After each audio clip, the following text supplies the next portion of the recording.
नमस्कार प्यारे बच्चों, मैं डॉक्टर बिंदु पांडे एडी राजकीय कन्या इंटर कॉलेज गोरखपुर से आप सभी लोगों का कक्षा 10 की संस्कृत की कक्षा में स्वागत करती हूँ।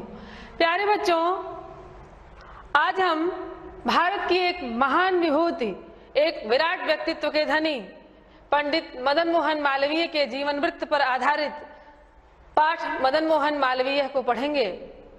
इस पाठ को हम 3 भागों में बांट करके पढ़ने वाले हैं। आज इसका प्रथम भाग हम लोगों की पाठ्य वस्तु है। तो आइए हम अपनी कक्षा में आगे बढ़ते हैं और देखते हैं कि इस प्रथम भाग में हम किन किन बिंदुओं पर चर्चा करेंगे। हमारी आज की पाठ्य वस्तु क्या है? विवेच्य विषय। बच्चों, सर्वप्रथम हम पाठ परिचय करेंगे, तदनंतर पाठ का सारांश देखेंगे, जो आपके पाठ्यक्रम का सबसे महत्वपूर्ण भाग है।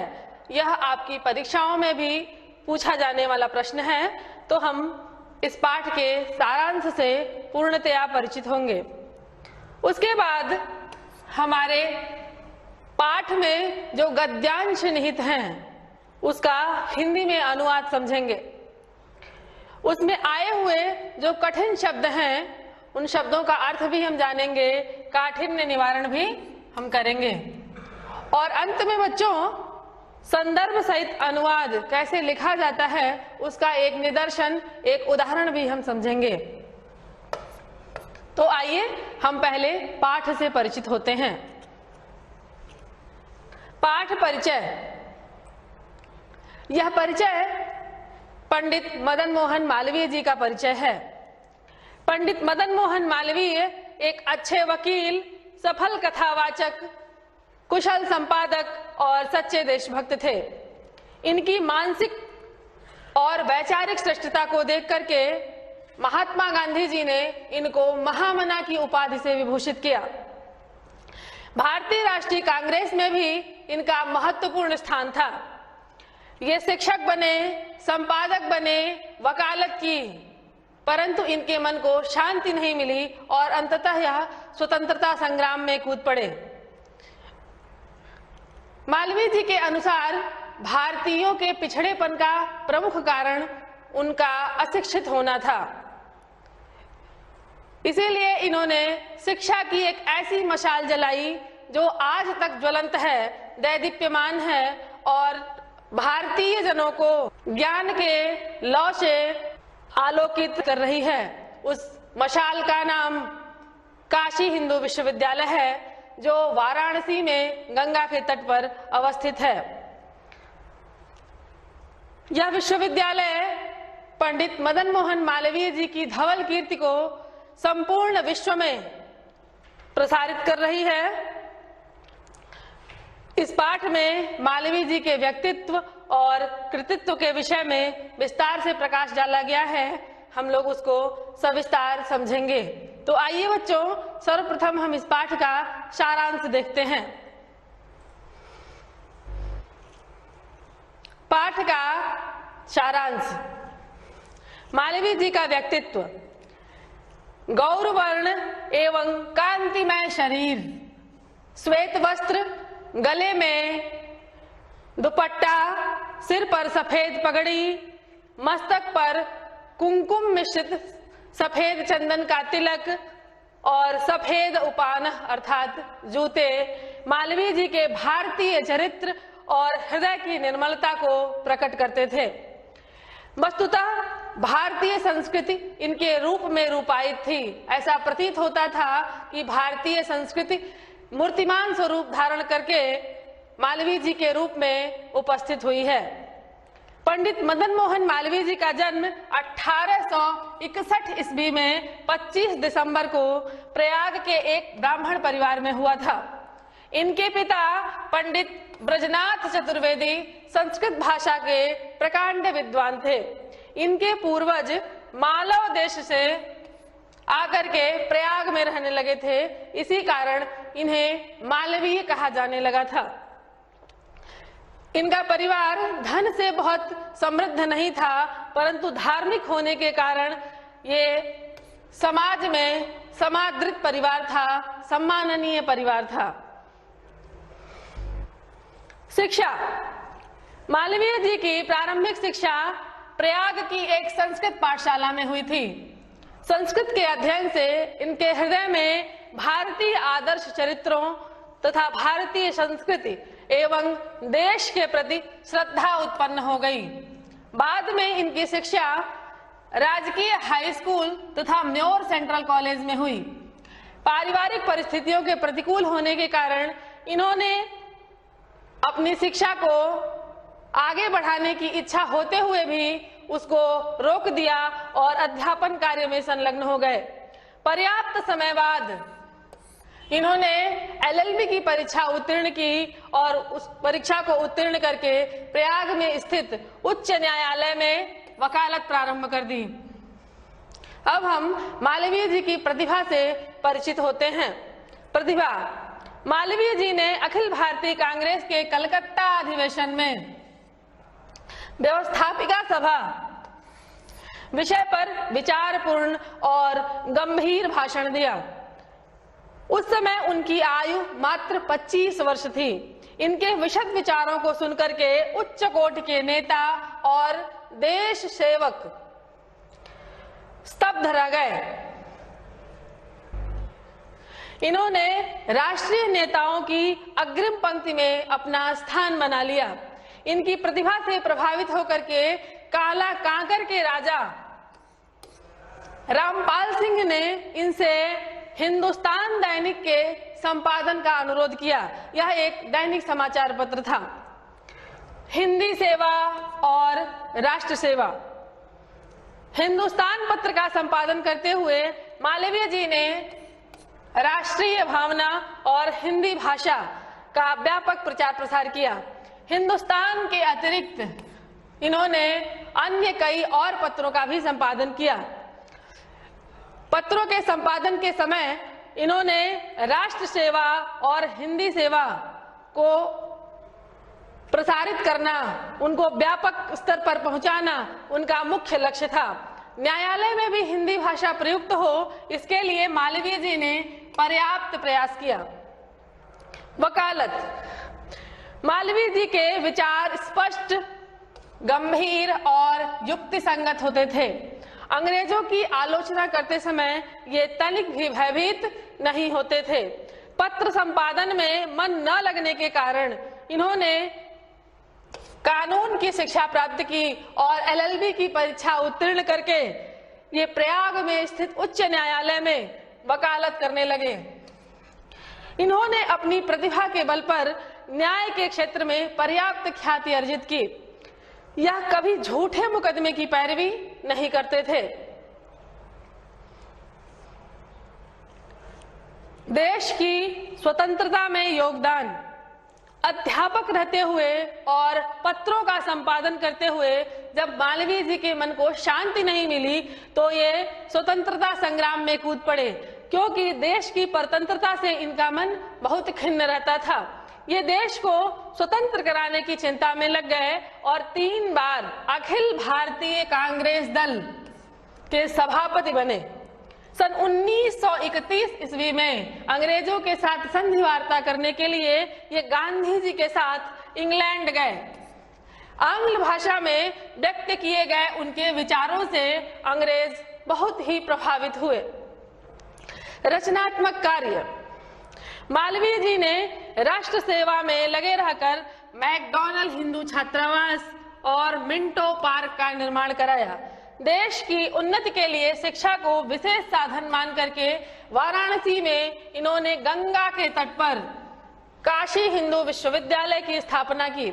इस विश्वविद्यालय परिसर में अनेक महाविद्यालय हैं, जिसमें विदेशी भाषा, विज्ञान, कला आदि का ज्ञान कराते हुए भारतीय संस्कृति, धर्म, दर्शन और इतिहास की शिक्षा दी जाती है।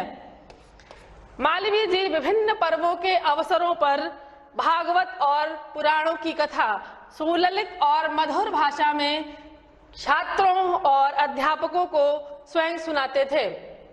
यह परंपरा आज भी काशी हिंदू विश्वविद्यालय में अवस्थित मालवीय भवन में बनी हुई है। मालवीय भवन में प्रत्येक रविवार और भारतीय पर्वों के अवसरों पर पुराण और भागवत की कथाएं होती हैं, जो वहां पर पढ़ने वाले छात्रों में या वहां आने वाले किसी भी व्यक्ति के व्यक्तित्व निर्माण में महत्वपूर्ण योगदान देते हैं। भारतीय आचार विचारों से छात्रों को परिचित कराना ही मालवीय जी का मुख्य उद्देश्य था। विश्वविद्यालय की स्थापना के बाद से ही मालवीय जी उसके आजीवन कुलपति रहे। यह छात्रों को अपने प्रिय पुत्र सा मानते थे। किसी छात्र के बीमार पड़ने पर उसे पितृवत वात्सल्य और स्नेह प्रदान करते थे। आर्थिक संकट उपस्थित होने पर मालवीय जी उसकी आर्थिक सहायता भी करते थे। मालवीय जी देश के असहाय जनों के कष्टों को देखकर अत्यंत दुखी रहते थे। इन्होंने एकता और अखंडता के लिए हमारा देश एक सूत्र में बंधा रहे, इसके लिए उन्होंने महान प्रयास किए। सन 1944 ईस्वी में भारत में सांप्रदायिक झगड़े हुए, जिसमें हजारों लोग मारे गए। इसे देखकर मालवीय जी का हृदय अत्यंत दुखी हुआ और कुछ समय बाद उन्होंने अपने प्राण त्याग दिए। उनका यश आज भी काशी हिंदू विश्वविद्यालय के रूप में स्थित है। इनके द्वारा स्थापित काशी हिंदू विश्वविद्यालय को सर्व विद्या की राजधानी कहा जाता है। उस विश्वविद्यालय के बारे में कुछ पंक्तियां प्रसिद्ध हैं, जिसे हम आपको बताना चाहेंगे। मधुर मनोहर अतीव सुंदर यह सर्व विद्या की राजधानी, विविध कला अर्थशास्त्र गायन गणित खनिज और सभी रसायन, प्रतीचि प्राची कामेल सुंदर यह सर्व विद्या की राजधानी। यह मालवीय जी की देशभक्ति, ये उनका साहस, ये उनकी शक्ति प्रकट हुई है नवीन होकर यह सर्व विद्या की राजधानी। प्यारे बच्चों, यह सर्व विद्या की राजधानी आज हम सब लोगों के लिए उपलब्ध है, जो मालवीय जी की तपस्थली है।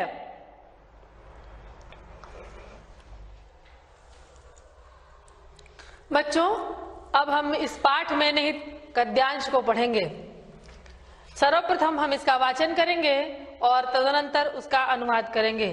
तो हम पहले वाचन करते हैं। गौरम कांतिमयम वपुः धवलम परिधानम गले लंबितमुत्तरीयम शिरसि धवलो श्रीशम ललाटे कुमकुम गर्भित धवल चंदन तिलकम धवले चोपानहौ एतत् सर्वं मदन मोहन मालवीयस्य भारतीय चारित्र्यं हृदयस्य च विमलत्वं निदर्शयन्ति स्म। वस्तुतस्तु भारतीय संस्कृतिस्तस्मिन् रूपायिता जाता। अब हम इसका अनुवाद देखते हैं।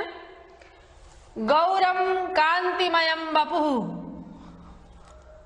गोरा कांतिमय शरीर, वपुः शब्द का अर्थ है शरीर।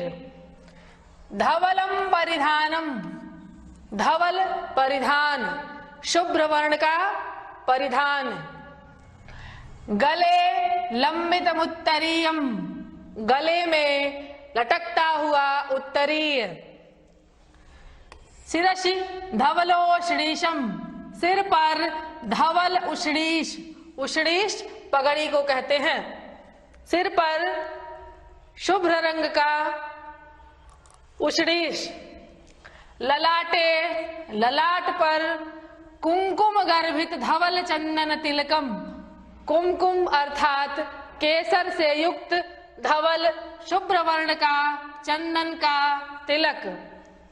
धवले चोपानहौ, धवल शुभ्र वर्ण का उपानह अर्थात जूता। एतत् सर्वम, ये सभी मदन मोहन मालवीयस्य, मदन मोहन मालवीय के भारतीय चारित्रम, भारतीय चरित्र, हृदयस्य च विमलत्वम, हृदय की पवित्रता, निदर्शयन्ति स्म, निदर्शित करते थे, प्रकट करते थे।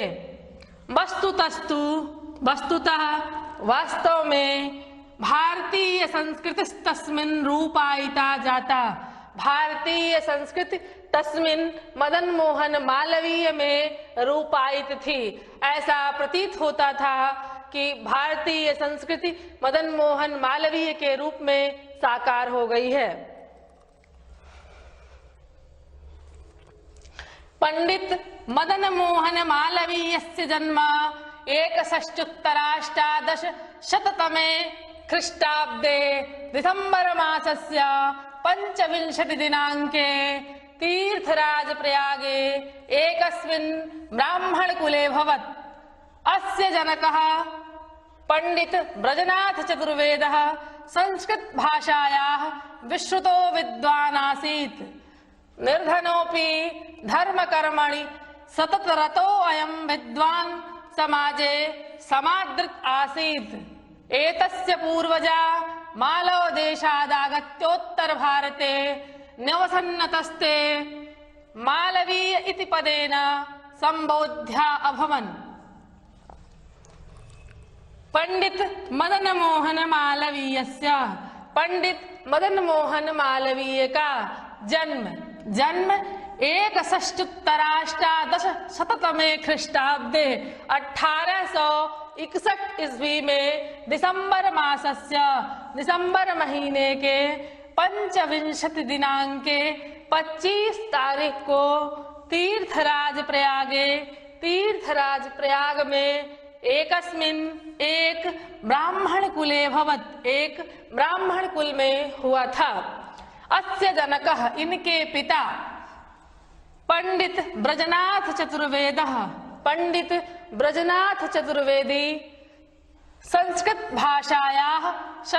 भाषा के विश्रुतो विद्वान् आसीत्। प्रख्यात विद्वान थे। निर्धन होने पर भी धर्म कर्म में सतत रतो अयम विद्वान। सतत रत निरंतर लगा हुआ यह विद्वान। कौन विद्वान?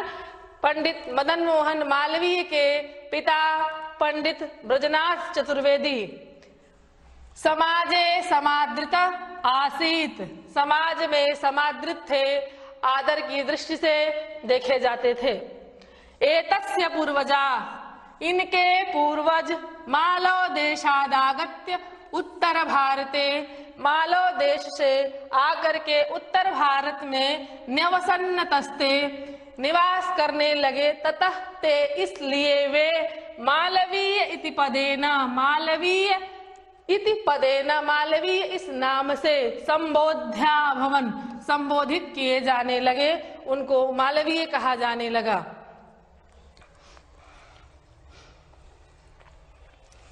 मदन मोहन मालवीयस्य प्रारंभिकी शिक्षा प्रयागे एवैकस्यां संस्कृत पाठशालायां जाता। संस्कृताध्ययनेन बाल्य एव तस्य मनसि भारतीयादर्शचरितानां कृते भारतीय संस्कृतेश्च कृते बहवादरः समजायत। स्मृति पुराण महाभारत भागवतादि भारतीय ग्रंथानाम् अनुशीलनेन भारत देशं प्रति तस्य हृदि श्रद्धा समुत्पन्ना। दुःखतप्तानां प्राणिनाम् आर्तिनाशनं स कामयते स्म। अतः बाल्यकाले एव तस्य हृदि देशभक्तेः मानवसेवायाः मानवजीवनस्याभ्युदयस्य बीजान्युक्तानि जातानि यानि काले विकसितभूतानि फलितानि। मदन मोहन मालवीय का प्रारंभिकी शिक्षा मदन मोहन मालवीय की प्रारंभिक शिक्षा प्रयाग में ही एक संस्कृत पाठशालायां जाता संस्कृत पाठशाला में हुई। संस्कृताध्ययनेन संस्कृत अध्ययन से बाल्य एव बचपन से ही तस्य मनसि उनके मन में भारतीय आदर्श चरितानां कृते, भारतीय आदर्श चरित्रों के लिए, भारतीय संस्कृतेश्च कृते, और भारतीय संस्कृति के लिए बहुवादर समजायत, बहुत आदर उत्पन्न हुआ। स्मृति पुराण महाभारत भागवतादि भारतीय ग्रंथानाम अनुशीलनेन, स्मृति पुराण महाभारत भागवत आदि भारतीय ग्रंथों के अनुशीलन से भारत देशम प्रति, भारत देश के प्रति, तस्य हृदय उनके हृदय में श्रद्धा समुत्पन्ना, श्रद्धा उत्पन्न हुई। दुख तप्तानाम प्राणिनाम आर्तिनाशनम, दुख से तप्त प्राणियों का आर्तिनाशन हो जाए, उनका दुख समाप्त हो जाए। स कामयते स्म, ऐसी वह कामना करते थे। अतः बाल्यकाले एव, बाल्यकाल में ही, तस्य हृदय उनके हृदय में, देशभक्ति है, मानव सेवाया, देशभक्ति मानव सेवा, मानव जीवनस्याभ्युदयस्य, मानव जीवन के अभ्युदय के जो बीजान्युक्तानि, जो बीज बोए गए थे, जातानि यानि काले, समय आने पर, विकसित भूतानि फलितानि, विकसित हुए, फलित हुए।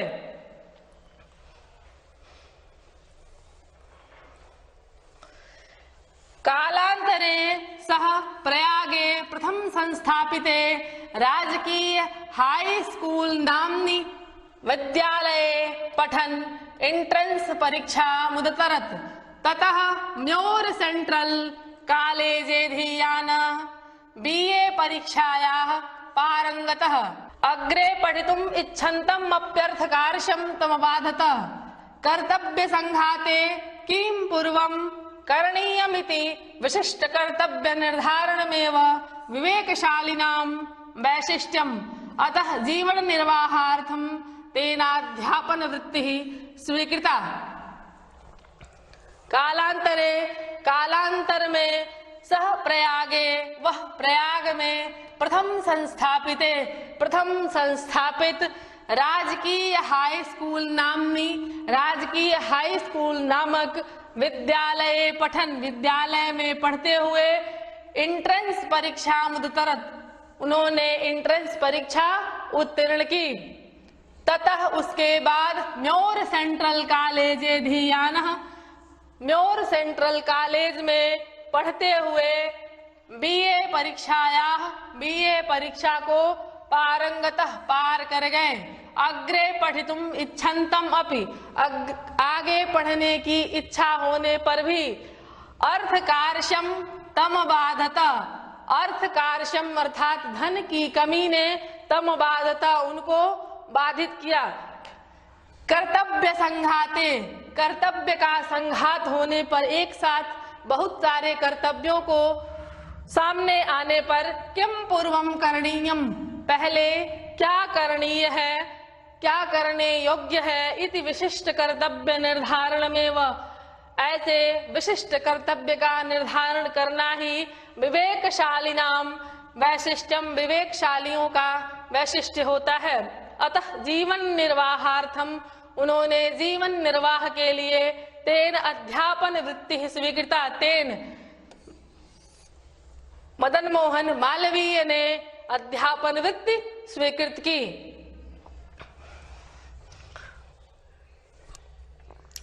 तदैव कलिकाता नगरे अखिल भारतीय कांग्रेस दलस्य अधिवेशनम् अभूत्। मालवीय महोदयस्तत्र गतः व्यवस्थापिका सभा विषयमवलम्ब्यातीव गंभीरं विचारपूर्णं भाषणं चाकरोत्। 25 वर्षीयस्य यूनः मालवीयस्य मनोहारिण्या शैल्या विशद विचारान् संसृत्य नेतार इतरे चोपस्थिता जनाः देशसेवकाश्च चकिता अभवन्। एकेनैव भाषणेनासौ राष्ट्रञ्च स्थानां नेतॄणां पङ्क्तौ स्वामुपेशयत्। तस्याध्ययनस्य तस्य सदाशयतादिगुणानां तस्य च विनयस्येदं प्रतिफलम् आसीत्। तत्रैव प्रतापगढ़स्थ कालाकाकरस्य देशभक्तो राजा रामपालसिंहस्तस्य वैशिष्ट्येनाकृष्टः हिन्दुस्तान दैनिक पत्रस्य संपादनायानुरोधं कृतवान्। तदैव उसी समय कलकत्ता नगर में अखिल भारतीय कांग्रेस दल का अधिवेशनम अभूत, अधिवेशन हुआ। मालवीय महोदयस्तत्र गतः, मालवीय महोदय वहां गए। व्यवस्थापिका सभा विषयमवलम्ब्यातीव, व्यवस्थापिका सभा विषय पर आधारित अतीव गंभीर विचारपूर्ण भाषणम चाकरोत, भाषण दिया। 25 वर्षीयस्य यूनः, 25 वर्षीय युवा मालवीय के मनोहारिण्या शैल्या, मनोहारी शैली विशद विचारों को संस्कृत्य सुनकर नेता इतरे च उपस्थिता जनाः, दूसरे और उपस्थित लोग देश सेवक चकिता अभवन, चकित हुए। एकेनैव भाषणेनासौ, एक ही भाषण से इन्होंने राष्ट्रंच स्थानां नेतॄणां पंक्तौ, राष्ट्रमंच पर उपस्थित नेताओं की पंक्ति में स्वाम उपेक्षयत्, स्वयं को उपस्थापित किया। तस्य सदाशयतादिगुणानां तस्य च विनयस्येदं प्रतिफलम् आसीत्। इदम अर्थात यह जो मालवीय जी देश के नेताओं की अग्रिम पंक्ति में उपस्थित हुए, यह तस्य अध्ययनस्य, यह उनके अध्ययन का, तस्य सदाशयतादि गुणानाम, उनके उच्च विचारों वाले भाव का, तस्य विनयस्य, और यह उनके विनय का प्रतिफलम आसीत, प्रतिफल था। तत्रैव प्रतापगढ़स्थ, वहीं पर प्रतापगढ़ के काला काकर के देशभक्तो राजा रामपाल सिंहस्तस्य, देशभक्त राजा रामपाल सिंह तस्य वैशिष्ट्येन आकृष्ट, उनके वैशिष्ट्य से आकृष्ट होकर के हिंदुस्तान दैनिक पत्र के संपादनायानुरोधम कृतवान, संपादन का अनुरोध किया। बच्चों, अब हम गद्यांश के अनुवाद का उदाहरण देखेंगे। इसमें हम जानेंगे कि हम अनुवाद करना कैसे प्रारंभ करेंगे, अपना संदर्भ कैसे लिखेंगे। तो देखिए, जिन पंक्तियों का हमें अनुवाद करना होता है उसके प्रथम शब्द सर्वप्रथम लिखे जाते हैं और अंतिम शब्द यहाँ अंत में लिखे जाते हैं, और बीच में इस प्रकार का हम एक चिन्ह बनाते हैं।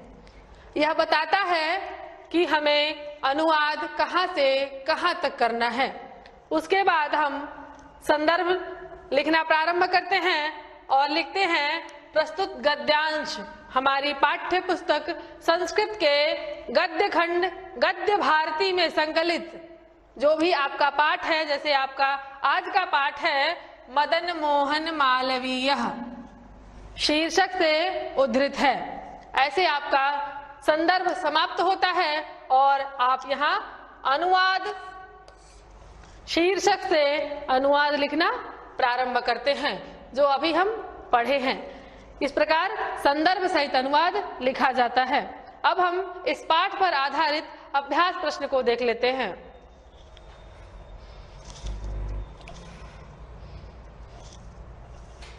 अभ्यास प्रश्न, हमारा पहला प्रश्न है मदन मोहन मालवीय पाठ का सारांश लिखिए।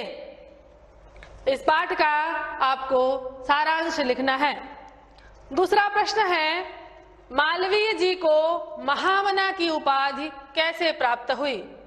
बच्चों, आशा है आपको यह पाठ समझ में आया होगा। शेष हम अगली कक्षा में पढ़ेंगे। धन्यवाद।